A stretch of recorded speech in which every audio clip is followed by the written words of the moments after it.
اللہ اپنے بندوں پر ماؤں سے زیادہ محبت کرتا ہے، ماؤں سے زیادہ مہربان ہے۔ آپ کی میری ماں ہمیں تکلیف میں نہیں دیکھ سکتی، جب ہماری ماں ہمیں تکلیف میں نہیں دیکھ سکتی تو اللہ تو ماؤں سے زیادہ پیار کرنے والا۔ ایک بار مانگو تو صحیح نا، ایک بار گڑ گڑاؤ تو صحیح، اس سے دوستی تو کرو۔ مگر آج اللہ ہی کو ناراض کرنے والے ہم کام کرتے ہیں۔ اللہ کی بارگاہ میں سچے دل سے ایک ہی توبہ کیسے رنگ بدلتی ہے۔ دنیا کا دستور ہے میٹھے اسلامی بھائیوں، آپ کہیں نوکری کرتے ہوں، آپ کا سیٹ آپ پر بڑا مہربان ہو، تنخواہ ٹائم پہ دے، کبھی کبھی بونس بھی دے دے، ٹائم پہ چھٹی بھی دے دے، آپ کیا کہتے ہیں؟ یار یہ بڑا اچھا آدمی ہے۔ وہ ناراض نہیں ہونا چاہیے، اس کو میری بات بری نہیں لگنی چاہیے۔ کوئی آپ کو قرضہ دے دے، نوکری دلا دے، مہربانی کر دے، آپ کہتے ہیں یار اس نے تو مصیبت میں کام آیا تھا، اس کو تکلیف نہیں ہونی چاہیے، یہ ناراض نہیں ہونا چاہیے۔ مگر جس رب نے ہم پر اتنی مہربانیاں کی ہوں، جس کی صبح و شام نعمتوں میں میں اور آپ جی رہے ہوں، اس کی ناراضگی کا خیال نہیں آتا کہ وہ ناراض نہ ہو جائے، وہ ہم پر غضبناک نہ ہو جائے، جس نے اتنی مہربانیاں کی ہوں۔ دو واقعات ذرا سنیے۔ حضرت ذوالنون مصری رحمت اللہ تعالی علیہ، یہ بہت بڑے اللہ کے ولی گزرے ہیں۔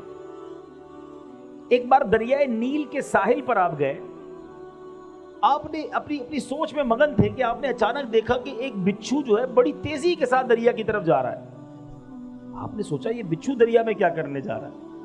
آپ بھی کنارے پیچھے پیچھے چلنے لگے، کنارے پر پہنچے، وہاں دیکھا کہ دریا کے کنارے سے ایک مینڈک باہر نکلا اور وہ بچھو اس مینڈک کے اوپر بیٹھ گیا اور وہ مینڈک اس کو لے کے چلنے لگا۔ آپ حیران ہوئے کہ یہ کیا راز ہے کہ بچھو کو دریا پار کرانے کے لیے مینڈک کا انتظام۔ آپ بھی ساتھ ساتھ چلنے لگے کہ دیکھوں یہ کوئی راز ہے اللہ کا۔ دریا کنارے پہ مینڈک پہنچا، بچھو اتر گیا، اتر کر بچھو پھر جانے لگا۔ آپ بھی ساتھ ساتھ چلنے لگے۔ اب وہاں دیکھا کہ ایک درخت کے پاس جا کر وہ بچھو کھڑا ہو گیا۔